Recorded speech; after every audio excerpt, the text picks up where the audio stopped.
everybody. Welcome back to Psychedelics Today. Super honored and excited to have Dr. Bill Richards with us.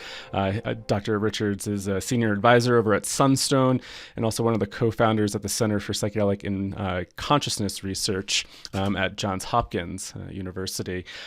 Dr. Richards, thank you so much for being here. Really excited. You've been part of our Vital program for the past 2 years, so just really excited to have you part of the podcast here to kind of get your story out there to a wider audience. So would love to have you introduce yourself if you want to fill in the gaps, who you are. I'm sure lots of people probably know who you are that listen to this podcast, but anything that you want to fill in. Well, what more can I say? I'm the author of this book, Sacred Knowledge, that is helping to educate the interested people in the psychedelic frontier out there.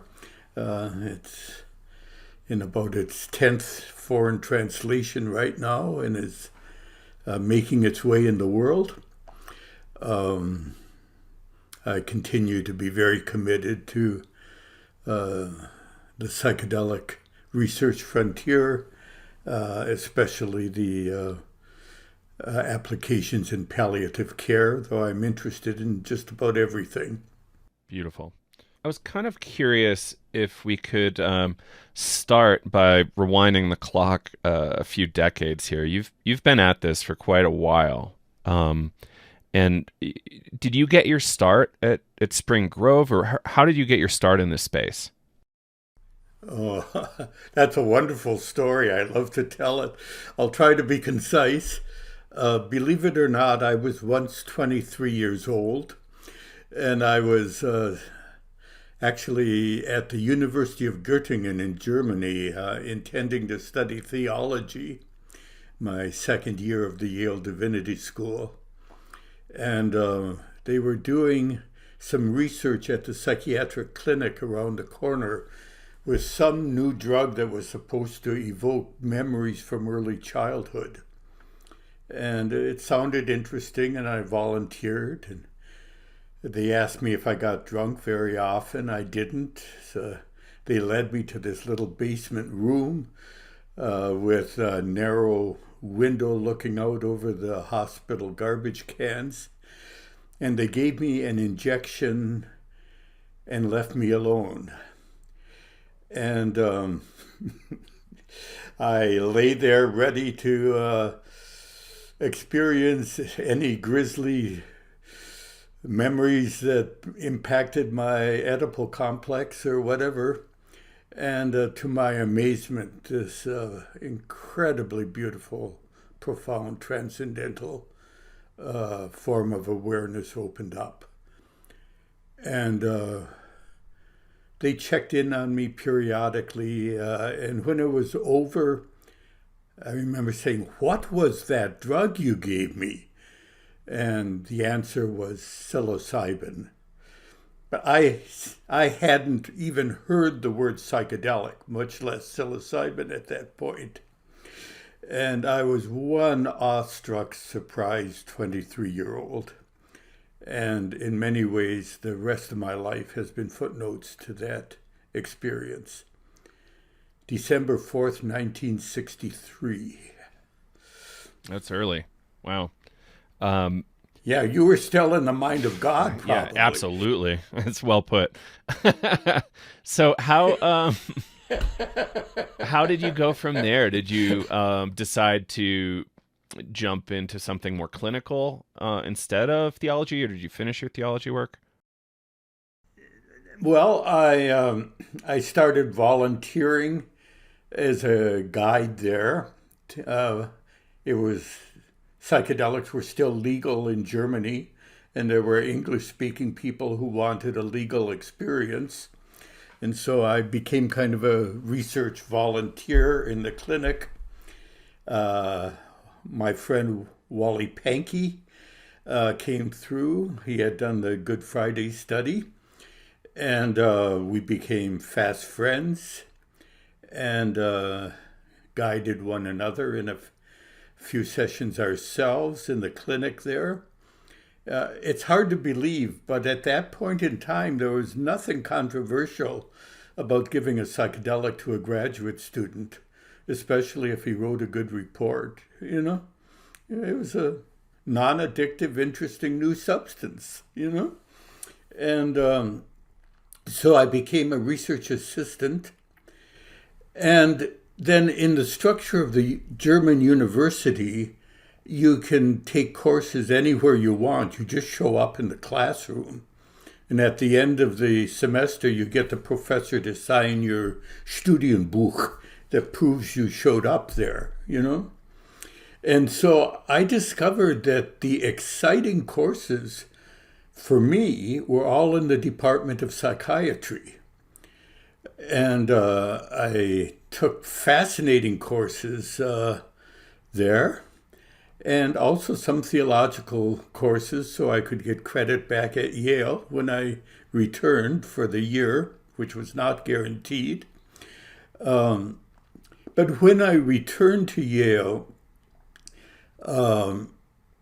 my professional concentration changed from what was called preparation for pastoral ministry to what they called at that time teaching and research in religion.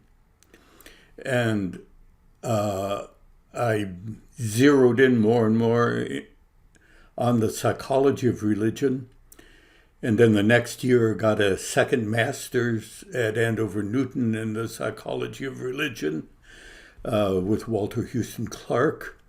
And then I went and studied with Abe Maslow at Brandeis and became his research assistant for a year.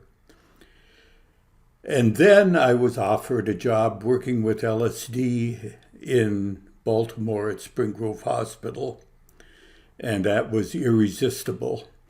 So I moved down and became a psychedelic therapist, implementing grants from the National Institutes of Health. And I still didn't have the right letters after my name.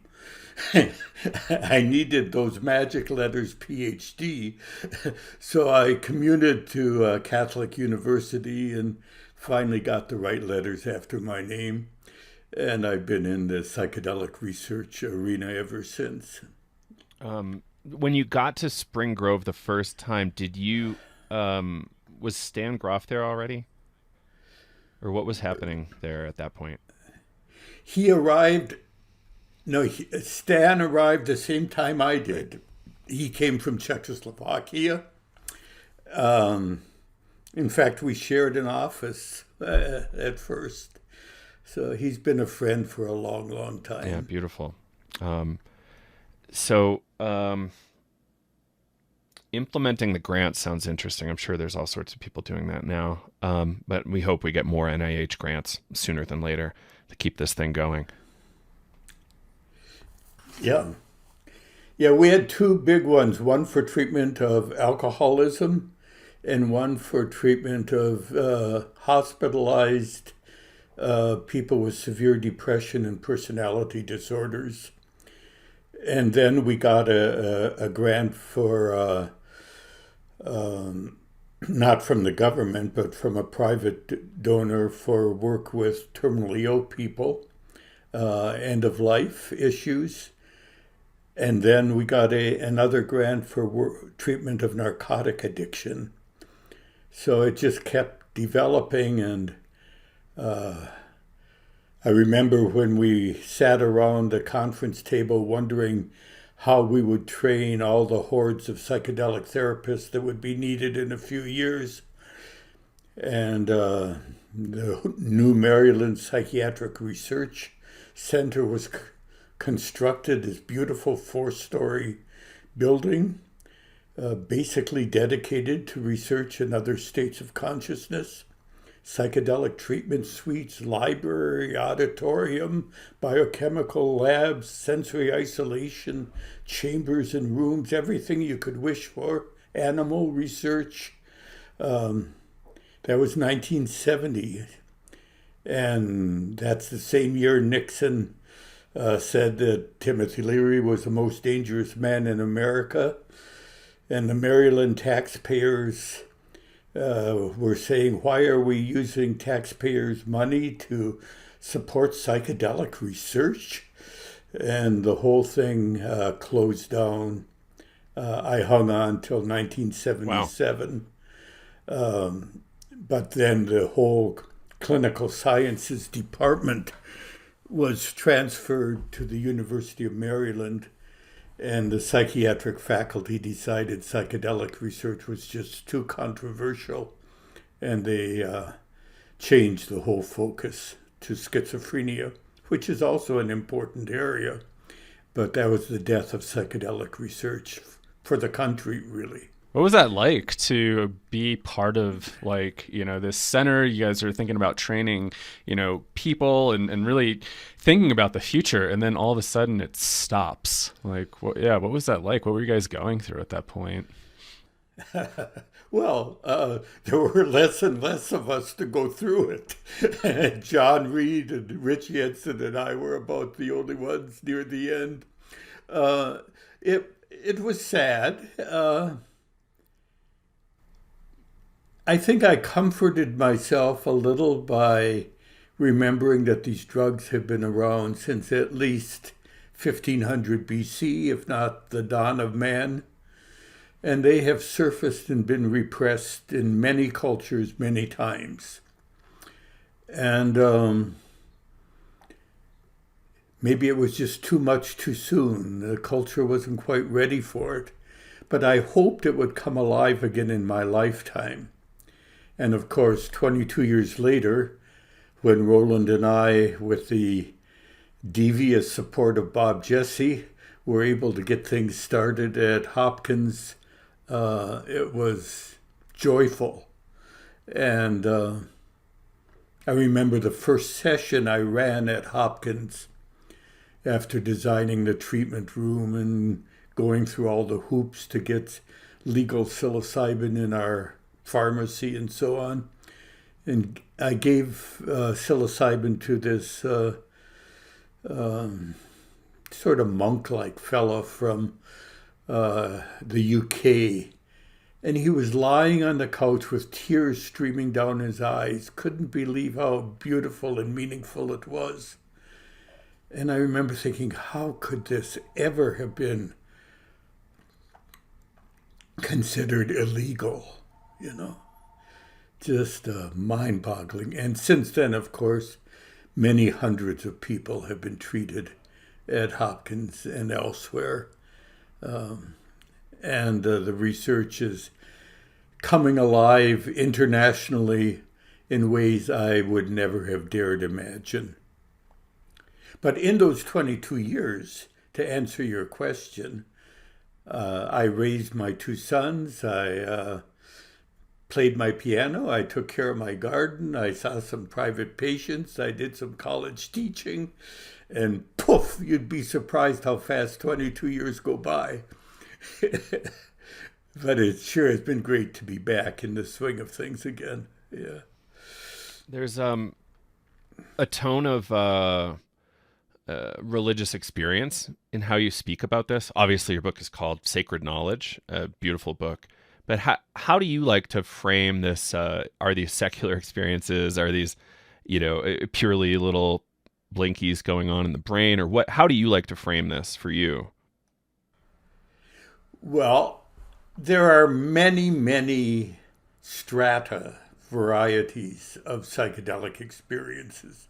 As I know you know, there's no such thing as the psychedelic experience. You can put the same dose of the same drug in your mouth on different days and something different may happen, And there are experiences that are simply kind of amusing, maybe scary, maybe playful, maybe inspiring, the so-called tie-dye t-shirt effect.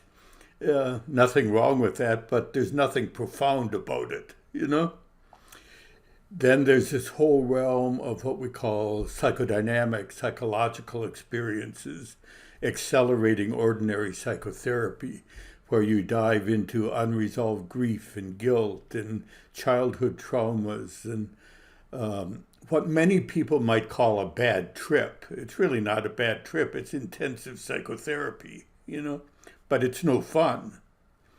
Even though at the end of it, when you look back on it, you may be grateful for it, okay? Then there's this realm of visionary content, gods and goddesses and precious stones and ancient civilizations, and who knows where that stuff comes from. We see it with our eyes closed, But it seems to be related to what Carl Jung called the collective unconscious. Something perhaps genetically encoded within us somehow, or spiritually accessed, whatever that may mean, And then I would say almost in and through beyond that is what we call mystical consciousness, this unitive state that appears, many think, to be at the origin of many, if not all, of the world religions, what Aldous Huxley called the perennial philosophy, the Platonic view of the world. And we found that although these psychodynamic experiences really accelerate treatment and healing for addictions and depression and anxiety and so on, I wouldn't underestimate their power and their significance. But when these transcendental experiences also happen, there's often the most rapid decreases in depression and anxiety, that these mystical states entail a certain inherent feeling of validity. They feel more real than the state of consciousness we're in right now. And the memory of those experiences constitute a very powerful contribution to healing and psychotherapy. So that's where, if you will, psychology and religion meet, or where science and the sacred intersect. The year I worked at Brandeis with Abe Maslow, he published his book, The Psychology of Science. And his thesis is basically that there are two flavors of science. There's one that limits itself to what can be easily controlled and measured. And then there's what he called true science, which is at the frontiers of human knowledge. New concepts, new models, sort of where quantum physics is right now. And that, of course, is also where the psychedelic frontier is. Beautiful. Thank you for that. Yeah, and agreed. It's we like to lean on Alfred North Whitehead, this like process relational philosophy quite a bit, because call it reductionist science, kind of like the latest phrase for it, but we call it kind of positivist thinking, a little too Cartesian maybe. Like we kind of know things are a little stranger than we can believe, but we don't act like it all the time. Yeah, well, Whitehead, as you know, was a philosopher and a physicist, and I think a mystic, though he didn't use that term. But when he talks about the actual entities prehending one another, it's very much like the Hindus talking about the bejeweled net of Indra, a connection within consciousness that unites us all, Fascinating areas for philosophers to explore. Absolutely. Yeah, Peter Swarstead, Hughes, John Buchanan, Lenny Gibson, all doing really, really great work on that front. And there's so many more too. I'm just happy philosophy's finally cozying up again to this space. So I'd like to get into a topic of end-of-life care, which you've done a ton of work on. Like why did that come on your radar first, or early in the project? Well, that was the primary reason I moved to Baltimore from Boston to contribute to that research, which had just begun at Spring Grove. And the way it began was the Spring Grove staff, Sandy Unger, and a few colleagues there, had just been starting to work with LSD in the treatment of alcoholism. And a social worker on the staff developed advancing cancer. And they thought, well, gee, it's been so helpful to these alcoholics, why don't we give her a session and see if it would be helpful to her? And she had an incredibly meaningful experience. And then I think the next 3-4 patients were referred from Sinai Hospital in Baltimore by Louis Goodman, an oncologist there. And Wally Pankey commuted from Boston to treat at least 2 of those. But it was just beginning, but it looked so promising because the reports were that these terminal cancer patients, and some of them were quite acutely terminal, started coming alive. You know, instead of hiding in the bedroom, not wanting anyone to see me this way, waiting for the next dose of morphine, if you will. They were entertaining their family, they were traveling, they were not complaining about pain. They'd say, well, the pain is still there, but it doesn't bother me like it used to. You know, in other words, they were living until they died. And as we continued this research, we found especially those who had mystical, transcendental types of experiences with LSD and then with DPT and psilocybin, were most likely to claim loss of a fear of death. And what was so interesting is that even though they claimed to have lost the fear of death, to be curious about it instead of frightened by it, none of them became suicidal. Like there was no effort to speed up the death. Rather, the present moment seemed to open up, and they lived. And actually, many of them right now today are still living longer than we might have expected. And I don't know what's responsible for that, if it's just the desire to enjoy life, if it's taking your medications and getting better mental health care and physical care. But right now, this research is focused at Sunstone Therapies in Rockville, Maryland, and it's moving ahead. We're beginning to prepare and integrate people in groups there of 4 patients at a time to bring down the costs so Medicare is more likely to cover this. They still have individual sessions with 4 therapists in 4 different rooms at the same time. But it's amazing how the group dimension enriches the treatment, that these cancer patients discover that they have the power to support and help other cancer patients. And it's wonderful. And I mean, literally in one of the last group follow-up sessions, it's sort of like, I don't know which of us is going to die next, but I'm off to Europe. It's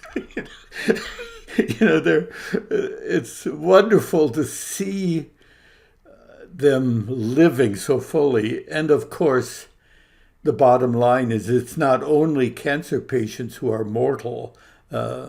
Quite a few of us are, as a matter of fact.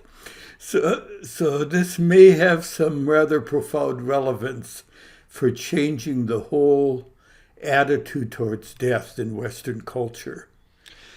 Yeah. There's a lot of unnecessary anxiety and suffering. Yeah. Yeah, it makes me wonder, yeah, just kind of taking it also outside of the context of medical treatment for those that have a terminal illness. So when I first came across the research at Hopkins, it was so validating because I had a near-death experience when I was 16 and almost died. And what got me into this field was having a psilocybin experience, and it helped me to kind of recontextualize that near-death experience. And the immediate thing I thought about was, what if people could have these experiences before death? Would the world change their perception on what death is in our relationship? And it makes me think about this quote that came up during a class I took during my undergrad. It was called 1 Year to Live. But it was, how we prepare for death is how we live our life, and how we live our life is how we prepare for death. And could psilocybin and psychedelics be tools to help us maybe practice dying in a sense, or kind of get ready for it? Because we have no idea when that's going to happen. Like I almost lost my life at 16. And we just never know. Well, I'm glad you made it, Kyle. Yeah, we need you here. Yeah, I think there are a lot of people who kind of yearn for what we call a psychological death and rebirth, a discovering of the eternal dimensions of our minds. And they mix that up with thinking they want physical death, So that's their power, certainly in intensive psychotherapy, but it has to be in the context of a really trust-filled, secure relationship. Otherwise, people fight for control, and instead of having mystical experiences, they have experiences of panic and paranoia and confusion, which are not helpful. And I think that aspect of like confusing physical death with psychological death is pretty interesting, because that was my experience during that time before I took psilocybin. I kept wanting to, quote unquote, return home, that feeling that I felt when I was dying. And I had a lot of kind of ideation around that. And it wasn't until that experience I started to explore that ideation and be like, oh, like I physically don't want to die. There's a part of myself that wants to let go and I'm holding on to. And that's the part I'm struggling with. And I think that that's pretty interesting to kind of confuse that psychological with real death. That's right. And, who knows? This is the realm of philosophers and psychologists of religion and whatever. But maybe that's what death is, or certainly can be, is this awakening to a spiritual dimension that is part of us all the time, but we lose touch with it. We forget that it's there. Maybe newborn children are more aware of it, but we, in theological language, we get estranged from the ground of being. And then there's a yearning to rediscover that connection, to really, as you say, be at home in the universe. And many people describe it as homecoming, that in these mystical transcendental experiences, they often will say, I realize I knew this, I was here before, it was familiar, but I forgot it, and it was great to rediscover it. And now, even, it's hard to put into language. How do you talk about what happened after your everyday personality died and before it was reborn? English, we get tongue-tied trying to talk about that stuff. But at the very least, we can say that in the reborn person after the drug wears off, there's a memory that's there of love and meaning and beauty and inner resources, which is, of course, why it's so powerful in the treatment of addictions, for example. The person who has, lost jobs, lost health, lost relationships, feels worthless, is escaping from life into alcohol or heroin, even nicotine, and in this state of consciousness discovers a sense of connectedness, belonging, beauty, value, love, not as a mushy human emotion, but as a ontological creative force or something like that, it changes the whole concept of the self. So the addict will say, of course I can get control of my addiction. I have all these inner resources that I forgot were there. Powerful stuff. I'm kind of curious more on like a personal note around your own process. I mean, being part of this research for so long, being with people with terminal illness, probably sitting there, hearing their stories, how has their experiences impacted you as well? Has it shifted your concept of reality, maybe hearing some of these experiences and watching the change happen? I've been doing this many, many years, but I still learn from everyone I work with. This never becomes dull and routine.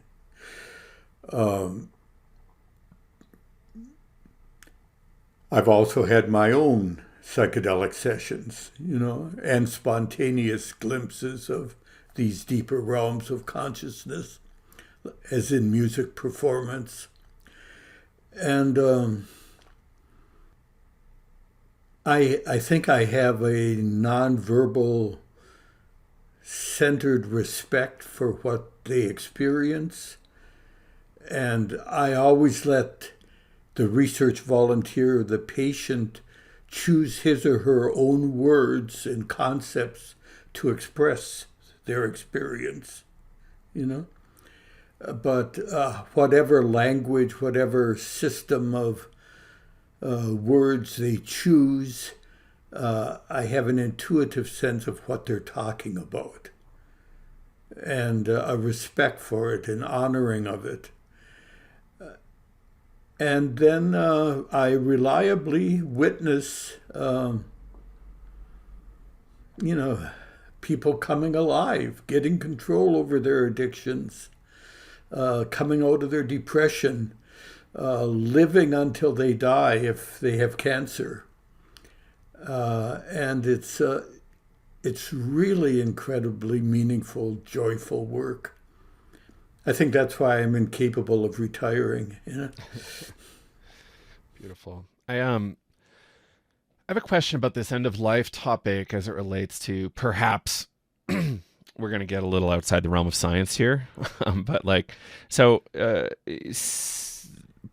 Go ahead. I'll go ahead. Thank you. With you. The planet's apparently in a rough spot right now, and in terms of supporting human and other life. And I'm curious about this fear of death, and perhaps if we could at scale alleviate some of that, a la something like Eleusis. But how do you have any suspicion about how culture would change if people feared death substantially less? Super abstract, and I'm sorry about that. I think they would live much more fully. Who knows? Who knows? We got to do some research on that.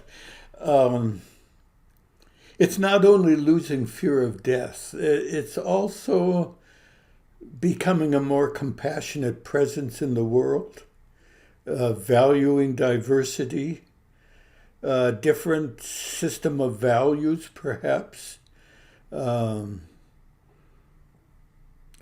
What's normal in our culture? If it's watching television and drinking beer every evening, that might not be the healthiest norm. And what if you were volunteering to help some kids in your neighborhood and trying to raise money for good causes and being involved in some social groups that are helping to improve the injustices and the unnecessary pain for people in life.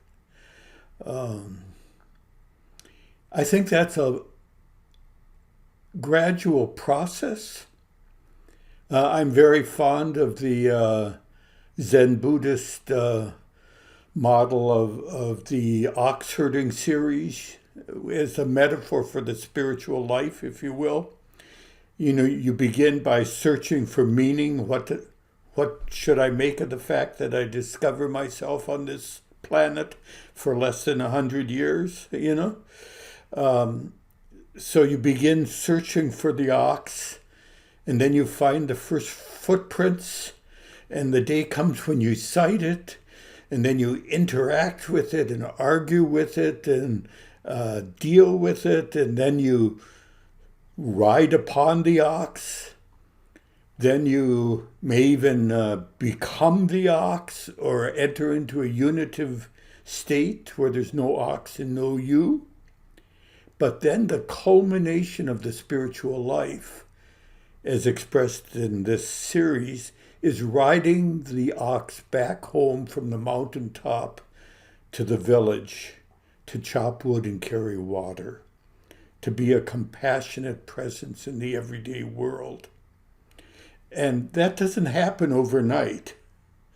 I think it's long-term integration of these profound experiences, but I find it a very helpful model. Final philosophical question there, because I get stuck on philosophy regularly, is like, yes, return. So I'm also personally stuck on this, right? It's this balance of radically fully living and then also contributing and helping care for people in a compassionate way. And I don't see them as mutually exclusive, right? Perhaps finishing up your magnum opus composition for the piano is your most compassionate action. But like, I don't know, like, how do you have any kind of thinking around this before we jump on to good stewardship of the movement? Well, I think there are many ways to contribute to life, and each one has to find his or her own. It certainly includes caring well for yourself. You're important too, you know. But caring for the self is not being selfish, you know. It's just be true to yourself and live fully, whatever that means for you with the gifts that you've been given. Don't underestimate what you can still do in life, learn in life, experience in life. Go take a college course or volunteer somewhere. Go travel, do whatever you need to do, you know? Yeah. There's just like a thought that's coming up hearing this thing about long-term integration. What does that even mean? But, you know, you said maybe it's not the fear of death. Joe, you mentioned about like living fully. And then Bill, you were mentioning that too. And I just wrote something down here that I heard this from a client way back when I was working with at-risk teens, but they said, I'm not afraid of death, but I'm afraid to live. And it makes me think like how many of us are actually maybe afraid to fully live our authentic self, right? That's right. And I think that kind of does go into that integration and self-care piece around like how do we fully show up as us and maybe think about the projects and things that are super meaningful in our lives. Sometimes that can be really scary to actually step into. Yeah, that's, you know, the primary theme in existential psychology and philosophy. So many of us exist instead of live. You know, it's das Man, man in the neuter sense, just mechanically going through the daily routine without either significant joy or significant suffering. They're both part of life. But the goal is to find meaning, whatever that is for you, you know. Tough thing to find sometimes. But yeah. Yeah. Well, some people do podcasts, you know? It's accurate. This has been significantly meaning in our lives, I think. And for me, it's also been a huge part of our power to you. Integration process too. Right? And it helps integrate and educate. Yeah. I'm curious about how psychedelics might be used as part of education. We kind of chatted about that earlier, but I'm curious how you like to think about that, or what you like to say about that. Well, there is a section of my book, Sacred Knowledge, on that. I talk about implications for medicine, for education, and for religion. But it's fun to brainstorm about education insofar as these alternative states of consciousness, especially these profound transcendental states, entail a certain intuitive knowledge, new perspectives on life and thinking. I would love to do a study with quantum physicists who know the language and the structure and the mathematician skills involved in physics, and give them a good psilocybin experience. And I suspect some of them would have some new creative ideas. Steve Jobs attributed his psychedelic experiences to his creativity. Carrie Mullis and people like that in genetics, Nobel Prize winners gave credit to their psychedelic experiences. Now, clearly there have been many people who took psychedelics who have not become Steve Jobs or Carrie Mullis, okay?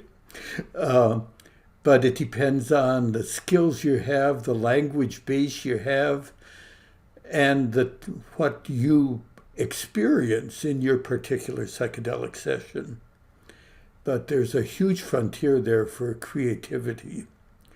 And in my book, I have fun just speculating about things like literature. When I read Dante's Divine Comedy now, I see the writings of a mystic. The very last phrase of the Divine Comedy is, quote, "It is love that moves the sun and other stars." Now, if that's not a mystic speaking, I don't know what is, you know?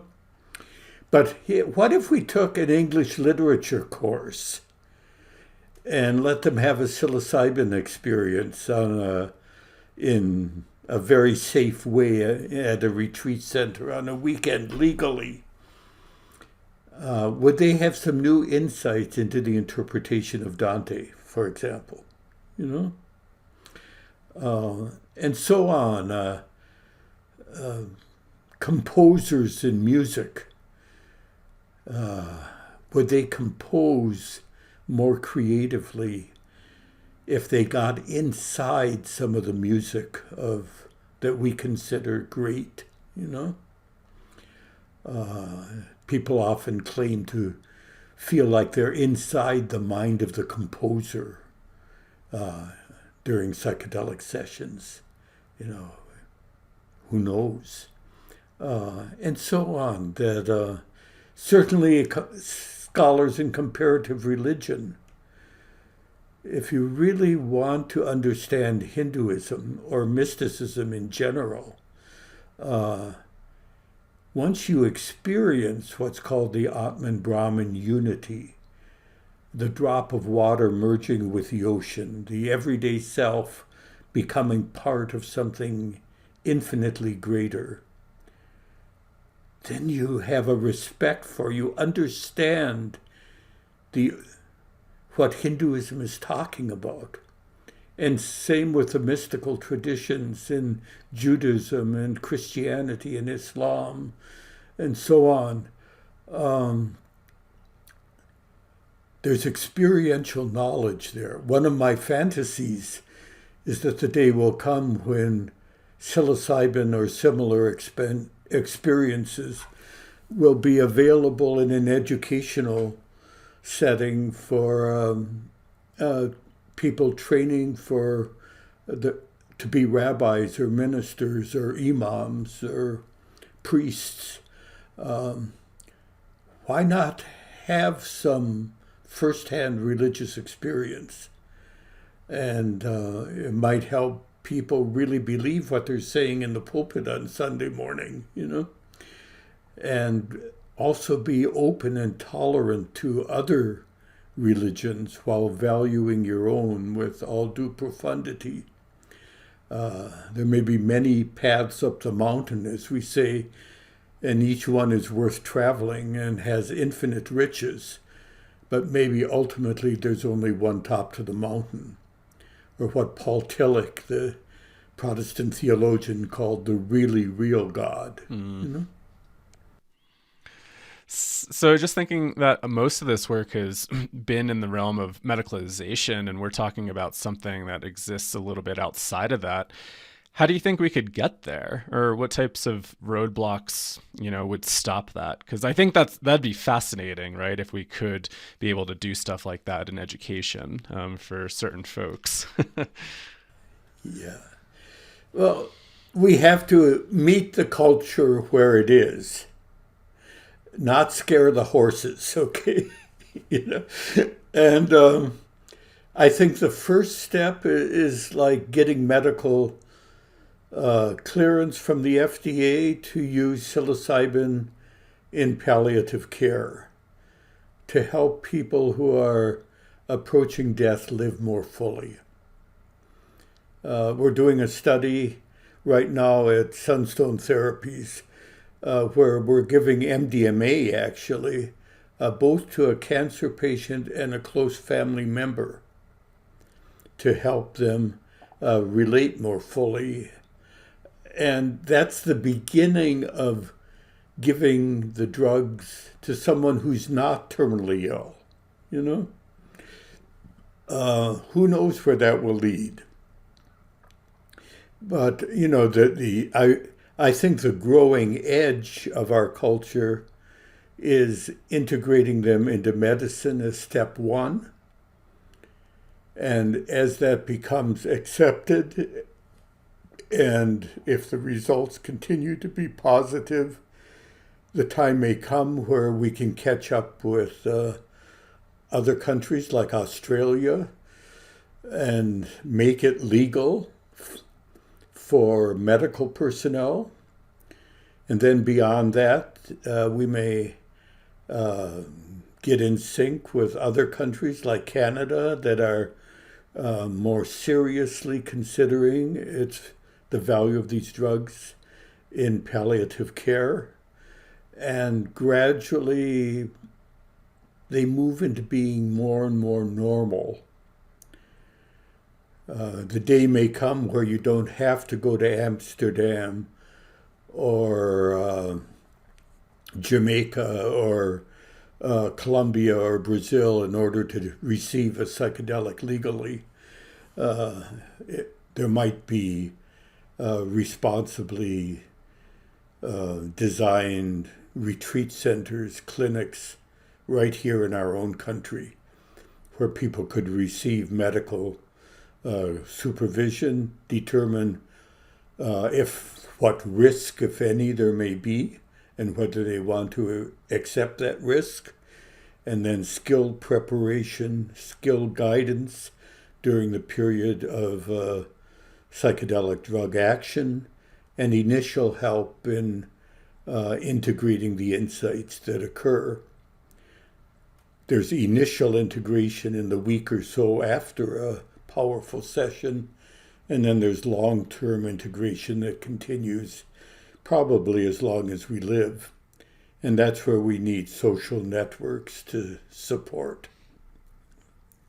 So you mentioned a few countries being ahead of the United States. Do you have any theories about what's going on in the United States? Is it simply a hangover from the drug war? Is it something about being founded by Puritans, or like the Calvinist thing getting so all over the place? Or how do you think about that? Boy, you got to write an article on that, Joe. I don't know. But, I think one factor is that our wonderful government got into the psychedelic realm in a very clumsy way. The priority was to value or to investigate their potential value in warfare, in disabling people, in it was crazy, the MK Ultra stuff, and it blew up in the country's face. And it was using psychedelics without preparation, without support, without wisdom. And I think they just wanted it to go away. And then at that same point in history, there was so much cultural change going on. The women's movement, race relations, different sexual mores developing. And somehow this is just my own view, but that all got kind of coalesced in the three letters LSD. And if we could just make LSD go away, life could return to normal. And LSD is a very powerful, potent, wonderful substance. I don't think that it necessarily gives access to anything that psilocybin or DMT, ayahuasca, whatever, doesn't give access to. But it became kind of a cultural whipping boy. And then the press in the 1960s was really amazingly unscientific. Even the soap operas. Oh my gosh, my son took a psychedelic, he'll never be the same, and it's going to make deformed babies, it's going to make you jump off skyscrapers. And a lot of that still is remnants in the minds of people today. Psychedelic simply means mind opening, mind manifesting. What's involved here isn't a drug, it's the study of human consciousness. And the psychedelics wisely used are incredibly powerful tools in exploring the mystery that we are. So anyway, the good news is that if you go to clinicaltrials.gov and type in psilocybin, you'll find over 200 FDA-approved research projects. Wow, it's amazing. Some with different forms of human suffering, some with normal, healthy volunteers. The FDA has been wonderfully rational, supportive, responsible, taking a fresh look at psychedelics. It is probable that MDMA may come off of Schedule 1 before the end of the year, and hopefully psilocybin within a year or two after that, on the basis of well-controlled and designed research projects that have demonstrated safety and benefit. So our country is willing to admit it made a mistake, and maybe now we're smart enough to approach it in a wise, level-headed, and responsible way. Yeah, I still like the idea of make love and not war, Yeah. But we don't have to be hippies, okay? And I was going to say, yeah, I'm just sure there's so many things that we've learned over the years, the decades, right? Like when LSD and psilocybin first hit the scene, I mean, our culture really probably didn't know anything about these things, right? And it's like we've kind of learned. And so I'm wondering, Even Timothy Leary Yeah, even Timothy Leary had no training in religion, for example. He had a profound experience and didn't quite know what to do with it, and he testified to its amazement as best he could. It's wonderful talking to groups now where sometimes I mention Leary's name and someone says, "Who was Timothy Leary?" That we've really moved beyond that. But he was just one human being who had his own struggles, and he became a symbol for that whole movement. We also had Dick Alpert, Ram Dass, and Ralph Metzner, who made their own unique contributions. And there are many people today who are making their contributions throughout the world. Raising that point, like the lack of kind of religious training, including Kyle Buller and Joe Moore, by the way. We might have to quote you on that. So the idea of being totally ignorant of religions or comparative religion, or even just perusing Carl Jung's work just to get a sense of the varieties of things that could come up, it feels inappropriate to me. We came up from the Groff frame, where we're always talking kind of comparative religion a little bit to discuss our experiences and maybe help navigate this stuff. How do you like to think about religious training as it relates to even regular facilitation, perhaps even outside of a clinical frame? Yeah, good question. Let me begin by just observing that each of the world religions has a kind of popular religion, if you will, what William James would call secondhand religion. The scriptures, the traditions, the forms of worship, the rites of passage, So there's that dimension, and then there's what William James called first-hand religion, which is the experience of revelation in your own consciousness, here and now, discovering the reality at the core of these different religious systems. That's why mystics of different world religions get along just fine. They don't argue about dogma. They know that there's something that unites all of them very deep within consciousness. Yeah, there is something there. I find the study of comparative religion to almost be a very functional tool and skill set for folks, and it kind of touches on this mystical understanding, and perhaps you need a few experiences to kind of get the value, but I think there's something big. Sure. Yeah. Let me stress, I have found that many very good agnostics and atheists have profoundly spiritual psychedelic experiences. And you don't have to speak a religious language in order to encounter these dimensions of being, whatever that is within us. There are many people who don't like the word God, G-O-D in English. That's okay. Maybe they remember sitting on hard benches in long, boring sermons, wondering if they'll ever get out.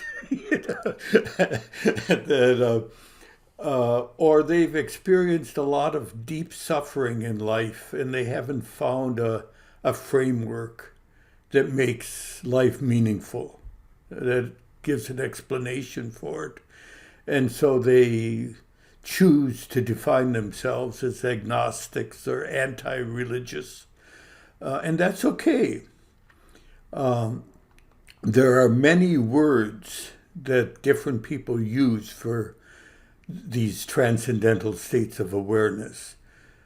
Some would say ultimate reality, or Paul Tillich called it the ground of being, very much like the Hindu Atman Brahman unity. I'd like to quote Edmund Sinnott, who was head of the Department of Biology at Yale, who loved to talk about the purposive properties of protoplasm. But that was his term for God, okay? Choose your word. You can call it there's philosophers who call it the nameless, you know? It's not the word, it's the experienced reality that somehow beyond our time and space perception, there really is a dimension of human consciousness that we call eternal or infinite. And that's why this is such a frontier in religion as well as psychotherapy. All right, welcome back, everybody. We had a little bit of tech hiccups, but glad to be back. Dr. Richards, thanks for coming back on. Good to be with you again. Yeah.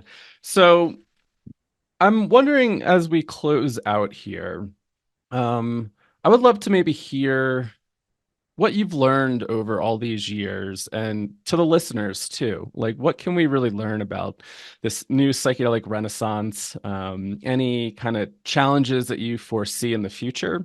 And just thinking about, yeah, your life's work, and like how people can get involved, get excited, maybe overcome any challenges that they might be feeling in this world. Wow. Well, so many different ways to respond Yeah. to that invitation, but let's just see what pops into my head. Um, First of all, the importance of the relationship, the interpersonal container in which the psychedelic substance is received. I really think it makes a lot of sense to think of the experiences that occur as in human consciousness, not in the molecule of the drug. You can take the same drug and the same dose at different times and even different psychedelics and encounter the same varieties of alternative states of consciousness. And what determines what is experienced, I think more and more I've come to respect the wisdom of each person's own mind in the way it choreographs the healing process, the self-actualizing process, the personal and spiritual development, whatever we want to call it. But even the person who thinks that they're all screwed up inside, from my experience, that person has an incredibly wise mind. And given the right circumstances of confidentiality and trust, courage, openness, patience, whatever, with or without psychedelics, the healing process can emerge. And the tensions that need to be resolved can resolve, the new insights that need to be discovered will appear. And we discover gradually that we are much more than we thought we were, that we really, really are more than egos with our proper names, getting out of bed and dancing through the day and going to bed at the end. And that's a vast frontier in science as well as religion to begin to map those inner corridors of human consciousness that seem to be almost genetically given to us. Jung called it the collective unconscious. who knows what it is, but it seems in many ways independent of our life histories in this particular lifetime. But there are definitely, in my experience, resources within to be discovered. That's beautiful. That's really beautiful. What you said about it's not the molecule, it's consciousness. It reminds me of something I think Stan wrote about, where he said when they started to discover LSD, he started to realize they weren't doing psychopharmacology. Because just to your point, you could give the That's right. same dose, same set and setting, and it's going to be completely different. And how do we wrap our minds around that Yeah. perspective? The Because temptation is to say, well, these psychedelics are really unpredictable, capricious. You never know what's going to happen. But I don't think that's the case. Uh, you may not know what's going to happen in advance, but when you look back on what happens, if it's in the context of a well-grounded relationship, what happened makes sense. It has meaning, it has purpose. It's part of a healing process. Might not be fun. You might want to uh, go visit some angels, and instead you're tumbling through unresolved right. grief. But but that's the growing edge on that day with that person, you know. Yeah. Yeah. Yeah. It's interesting. How do you, I guess, like for those that are listening, really attribute everything to the molecule? Like, how do you kind of rationalize that? Because that's sometimes a hard thing to kind of separate from. I think in our scientific paradigm that we want to put so much Yeah. authority over the molecule. Well, it certainly is a wonderful molecule. And apparently our bodies produce it in minute quantities naturally. Hmm. Um, the whole mystery of brain chemistry, for those who want to go down that road, good luck. I wish you the best. But realistically, there are trillions of uh, synapses, interconnections, cells in our brains. And we don't even quite know what the relationship of the brain to consciousness is. Uh, Correlation doesn't prove causation, you know? And the mind seems to function independent of time and space and substance, which is very hard for us to talk about or conceptualize. It's kind of the frontier of quantum physics, I think, too. Uh, we really are a mystery to ourselves. And we may discover that, yeah, there's a little more circulation of blood in the default mode mechanism area of the brain where when transcendental experiences are occurring. And that's great to know, but that hardly explains consciousness, uh, love, creativity, perception of beauty, perception in any form. Um, so I think it's humble and necessary for science in all its glory to also acknowledge the mystery of our own being. I resonate with that. As you're talking about like the transcendental experiences and yeah, this mystery, as psychedelic like biotech and the industry continues to evolve, and there's this some of the conversation around taking the quote unquote side effects out of psychedelic molecules. What's your take on that? I'm sure maybe you're on the side that the transpersonal experience and the confrontation with consciousness in that realm is a little bit on the healing Well, side, but uh, Kyle, there may always be some people who just want to take a pill and feel better and not do the psychological work of tumbling through insights and emotions. To me, it's a bit like, do you want to go through the art museum blindfolded? You know, Yeah. I frankly, I like to see the art, you know, and in these alternative states, there's fascinating imagery, sometimes unbelievably, exquisitely beautiful. Why wouldn't one want to see them? Why call them side effects? They're part of the magnificence of being human. Mm. Uh, uh, I like to see the art when I go to the museum. Yeah, Yeah. Yeah. Same, same. That's the whole purpose, right? but it takes many people to make up the world, and for those who just want a pill to feel better, more power to you. But Yeah. I want to understand and appreciate the process of healing.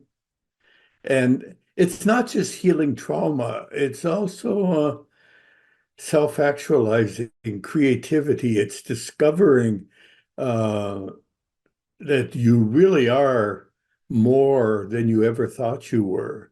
And you may be able to make contributions to the world that you never imagined, you Yeah. know? Yeah, that's beautiful. So, I guess how would you like to see this field really develop in the future? Like what in your ideal world, like how are psychedelics used? How are they integrated into society? Again, just thinking back through all your life well, experience and being in this world. yeah, I think we've made more progress than I ever thought I would see in my lifetime. In 1977, when, as I say, I had the dubious distinction of giving psilocybin to a cancer patient before everything shut down at Spring Grove. I didn't know if I would ever see psychedelic research coming alive again. And now, there's over 200 uh, projects approved on clinicaltrials.gov for psilocybin alone. It's legal in limited use in Australia. Uh, MDMA may well be approved in the United States before the end of the year for post-traumatic stress disorder. And the renaissance, as we call it, is bigger and more impressive than I ever thought I would see. Now, how it gets further integrated into the culture, I think depends on our patience, our wisdom, our good communication with one another, and also patience. I think like the first step might be approving psilocybin for treatment-resistant depression and MDMA for post-traumatic stress disorder. And then why not approve maybe both of those substances for work with terminally ill people who would like to just live more fully in the time that's left? Why not? So it may begin medically, but in time, I think it will spread to retreat centers where you don't have to have cancer or be treatment resistant depressed in order to receive a psychedelic, but you might want to do it just for self-knowledge, for self-development, for fostering your own creativity. And there are ways we know how to do that now that with responsible medical screening, how much risk is there for you in particular to receive a psychedelic, whatever it is, in whatever dose, and then how to prepare people, how to skillfully guide people through sessions, what wise choice of music or silence to use, and initial integration. What a great week or weekend retreat, you know, and then continued support afterwards, groups that help one another in integrating and applying the insights that occur. But I see no reason why it could not be meaningfully and safely integrated into society. There are risks, Hmm. you know, I Yeah. wouldn't minimize, but there are also risks at, as I say, going skiing and going scuba diving, you know, Hmm. but the government doesn't regulate those things. If you're stupid enough to jump on a pair of skis without any preparation and you crash into a tree, yeah, maybe your health insurance will cover the broken leg, but it was a stupid thing to do, you know? Similarly, if you just throw a psychedelic in your mouth to see what might happen, that's a stupid thing to do. Yeah. You have to know how to navigate in that inner world. You have to be in a grounded relationship. Um, you have to think about courage and your motivation and where you're going in life. This is serious business. Hmm. Uh, but why not? You know? Yeah, yeah. Beautiful, beautiful. Thinking about the integration of psychedelics in society, I want to go back to something that you said when we were recording last time, just about education. And what do you think it takes for people to get educated in these like facilitation roles, I guess, for example? Like what skills, what practices are really important in your mind? Well, to be a good psychedelic therapist, you, you certainly have to care well for yourself. So you don't project all your problems on the people you're trying to help. Um, you need to be able to feel some genuine compassion, patience, uh, be able to be present with another human being, even when you're just sitting there in silence. Um, but it's more the being of the therapist that's important and needs to be cultivated and nurtured rather than a set of techniques, sort of like how to be a good car mechanic, you know? Right. What, yeah. And there are lots of skilled, compassionate people out there.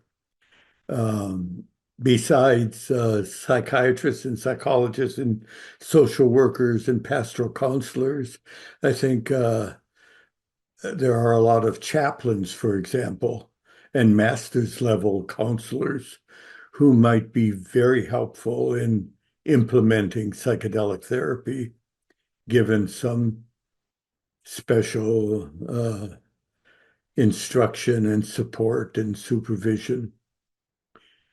This is an art that as long as you do it, you keep learning, Mm, you know, yeah. uh, and we have to ask ourselves what's the minimum requirement for safety and efficacy to allow someone to be authorized, if you will, to give psychedelics to another in a medical framework, notably, uh, but perhaps also an educational framework or a religious framework. But given those minimum qualifications, we got to find those people fast. In palliative care alone, if oncology centers throughout our country and the world start offering psilocybin therapy in the next few years, there's going to be a huge demand for therapists. Yeah. And we have to be realistic in uh, what is really required in terms of basic competencies to ensure safety and efficacy. There's no way everyone can do 7 years of psychoanalysis, even if that was desirable. And I Right. doubt that it would Right. be, you know? Yeah. Yeah, it's a accessibility piece too, right? It's like some people believe it takes a very long time. Like, I guess we'll use psychoanalysis, like being in seven Yeah, years. But, the way that this is rolling out, we might not have 7 years to train people, right? So yeah, what is the that's kind right. of minimum requirement? Yeah, we need them yesterday. Yeah, Yeah, yeah, yeah. yeah. Well, this has been really wonderful. And I know we're kind of coming at time, and I want to respect your time. So, anything that you want to let the listeners know, how do you want to end this? What's on your mind? Any final closing thoughts here? Well, gratitude to Psychedelics Today Mm, and for Kyle Buller and Joe Moore. thank You you. are helping to educate the masses, you know? Um, Michael Pollan and the gang, the Netflix series, the different documentaries help a whole lot, you know? There are so many people out there who will never read our wonderful articles in the Journal of Psychopharmacology, but they will watch a good Netflix Right. film, you know? Yeah. And we're in the midst of a major educational campaign, really, Hmm. to undo the damage of the repressive years, where there was a lot of very negative propaganda, really, about psychedelics. Came out of our ignorance. We didn't know what to do with them. They appeared on the scene in the midst of so much social change. Um, but I think now we're prepared to safely and meaningfully integrate them into our culture. Yeah. Beautiful. Beautiful. Well, Yeah, thank you so much. It's such an honor to have you here, Dr. Richards. Really appreciate your time. And I hope everybody enjoyed this episode. great. Good wishes to everyone.